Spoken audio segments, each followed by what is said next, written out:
돈에 대한 거 여러분들 좋아하시잖아요. 돈에 대한 거 얘기를 조금 해볼게요. 다들 부자가 되고 싶다고 이야기를 해요. 그런데 돈을 못 버는 분들이 있어요. 아무리 애써도 돈이 오지 않거나 혹은 돈이 많이 들어왔다가도 금방 빠져나가는 경우도 있어요. 어떤 식으로든. 그러니까 이제 예를 들면은 큰 돈을 벌었다가도 갑자기 사기를 당한다거나 지름신이 갑자기 강림해갖고 몇 천만 원, 몇 억을 써버리게 된다거나 평소에 안 하던 어떤 행동을 해서 내가 가지고 있는 돈을 어떻게든 없애버리는 사람들이 있어요. 없애버리는 사람들. 그분들에 대한 이야기를 조금 해보도록 하겠습니다. 뭐 이것도 사실은 되게 많은 경우의 수가 있어요. 그냥 단순하게 돈이 없어지는 게 아니라 이분들도 무의식에 뭔가가 있기 때문에 그러는 건데 약간 공통된 거는 뭐냐면 일단은 부모님한테 돈에 대해서 나쁘게 얘기를 들은 경우에도 그렇게 될 수 있어요. 부모님이나 주변 어른들로부터 돈은 나쁜 거야. 돈이 많으면 사람들이 시기 질투해. 돈이 많은 사람들은 불법, 나쁜 방식으로 돈을 벌었을 거야. 부자들은 나쁜 사람이야. 그러면은 돈에 대해서 돈은 나쁜 것 이라는 무의식이 생깁니다. 돈은 나쁜 것이야 라는 생각이 들어요. 어른이 된 다음에 나는 돈이 아무리 좋아 라고 말해도 소용없습니다.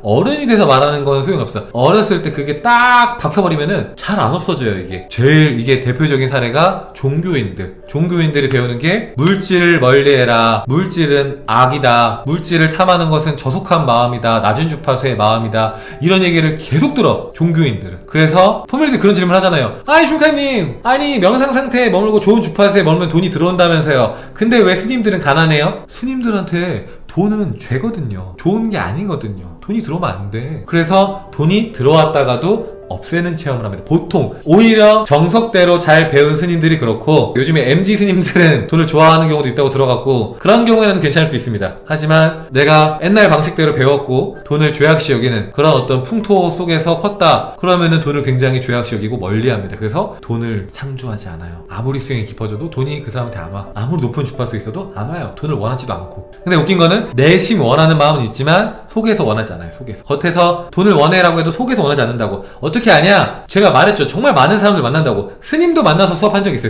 스님들도 생각보다 돈 얘기 되게 많이 해요. 돈 걱정도 되게 많이 하시고 돈 얘기도 되게 많이 하시고 어떻게 하면 수행을 더 깊게 할 수 있을까요? 어떻게 하면 더 깊게 깨달을 수 있을까요? 어떻게 하면 중생들을 더 많이 구제할 수 있을까요가 아니라 어떻게 하면 돈을 더 많이 벌 수 있나요? 아, 저 옆에 있는 스님한테 돈 뺏기기 싫은데 어떻게 해야 될까요, 준카님? 그 스님께서 제 사업 아이템을 자꾸 뺏어가요. 막 이런. 거기도 사람 사는 곳이라서 똑같은 고민을 가지고 있어요. 돈 때문에 힘들어하는 고민. 그런 경우가 있고, 그리고 이제 내가 이제 종교인이 아니라고 해도 그냥 그런 얘기를 많이 듣고 크면은 돈을 많이 갖게 되죠? 돈은 나쁜 거라며. 그러니까 자꾸 없애버려. 돈이 많으면 사람들이 욕할 거라며. 돈이 많으면 문제 생길 거라며. 그러니까 자꾸 없애버려요. 쇼핑을 하거나 누구한테 줘버리거나 막 갑자기 무리한 투자를 해서 날려버리거나 어떻게든 날려버려.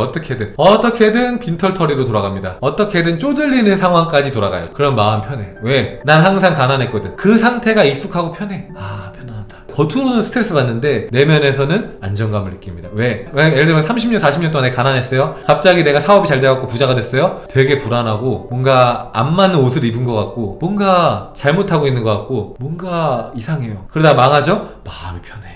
어떻게 하냐고요? 해봤으니까 알아요. 진짜로 망하면은 마음이 힘들지만 뭔가 내적으로 심적으로 되게 마음속 깊은 곳, 그러니까 무의식이 뭔가 편해하는 느낌이 있어요. 뭔가 고향에 돌아온 느낌 있죠. 고향에. 아, 그치. 난 역시 가난한 게 제 맛이지. 난 원래 가난한 사람이었어. 약간 그런 느낌. 그러니까 이제 처음에는 그게 듣다 보니까 학습이 된 거고, 그리고 이제 그게 그 학습된 것을 계속해서 반복하다 보니까 습관이 된 거예요. 습이 된 거죠. 습. 돈은 나쁜 거라는 습. 그래서 그 돈이 없는 상태에 너무 익숙해지고 편안해지다 보면은 돈이 없는 상태에서 있는 상태로 가는 게 무서운 경우도 많아요. 진짜로. 무의식의 얘기를 하는 겁니다. 무의식의 얘기. 겉에서는 그런 생각을 안 하죠. 당연히. 아, 저는 돈이 많은 게 좋은데요, 슈카님? 다 이렇게 말을 합니다. 하지만 속 깊은 데서는 내가 맨날 돈이 없었는데 갑자기 돈이 많아지려고 하면은 무섭고, 그리고 안 받아들여지고 정말로 내가 돈을 많이 누릴 수 있는가 의심을 합니다. 그리고 또 다른 경우가 있는데 어떤 거냐면은 어렸을 때 가정 형편이 어려웠던 분들 많잖아요. 돈 때문에. 그래서 이제 부모님이 맨날 돈 때문에 싸우는 걸 봐. 혹은 친척들이 돈 때문에 싸우는 걸 봐. 막 돈 때문에 막 가족끼리 막 싸우고 소송하고 막 찢어지고 이런 걸 계속 보죠? 그럼 어떻게 되냐? 아, 돈은 싸움의 근원, 만악의 근원이구나 라는 생각이 들으니까 돈을 자꾸 없앱니다. 그래서 자꾸 나한테는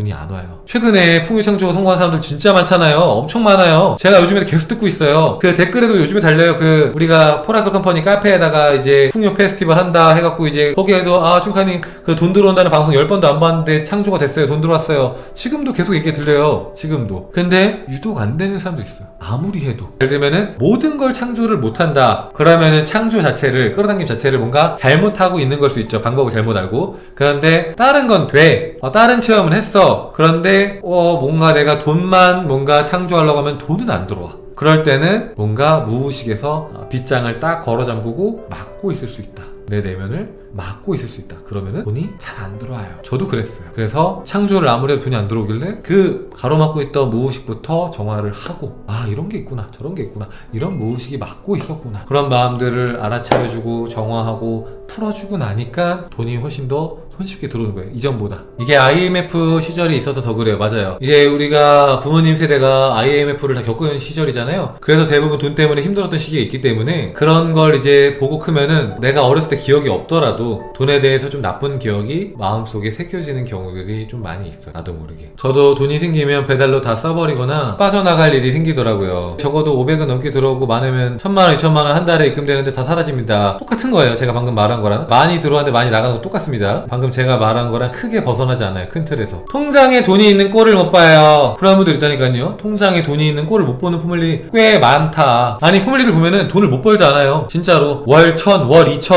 생각보다 많거든요. 뭐 물론 그 이하로 버는 분들이 훨씬 더 많지만 그래도 꽤 잘 버는 분들 많은데 내가 200만원을 벌든 500만원을 벌든 1000만원을 벌든 2000만원을 벌든 통장 잔고는 별로 차이가 안 나는 경우들도 생각보다 많다. 많이 벌어도 많이 써버리면 그만이니까. 부모님의 무의식이 자녀한테 전달될 수 있나요? 부모님의 무의식은 자녀한테 전달됩니다. 무의식에 대해서 얘기하면 끝이 없습니다. 정말 끝이 없어요. 경우의 수가 너무 많아. 사실은 그런 경우도 있습니다. 내가 뱃속에 있는데 엄마가 돈에 대한 결핍을 너무 강하게 느끼거나 돈 때문에 막 아빠랑 싸우거나 그래도 아이한테 전달됩니다. 내가 태어나지 않았어도 전달돼요. 그리고 엄마가 가지고 있었어도 전달돼요. 애기한테 직접적으로 한마디 안 했어도 애기는 전달받아요. 그래서 태교가 중요하다는 말 하죠? 태교 되게 중요해요. 뱃속에서도 전달받아요. 마음속으로. 엄마가 막 뭐 때문에 너무 스트레스 받고 너무 괴로워하고 아이도 영향받아. 되게 정서적으로 불안한 아이가 태어날 확률이 높아져. 정서적으로. 내가 애를 뱃속에 갖고 있는데 되게 불안해하거나 뭔가 막 생존의 위협이라든가 뭔가 엄청난 스트레스를 받는다거나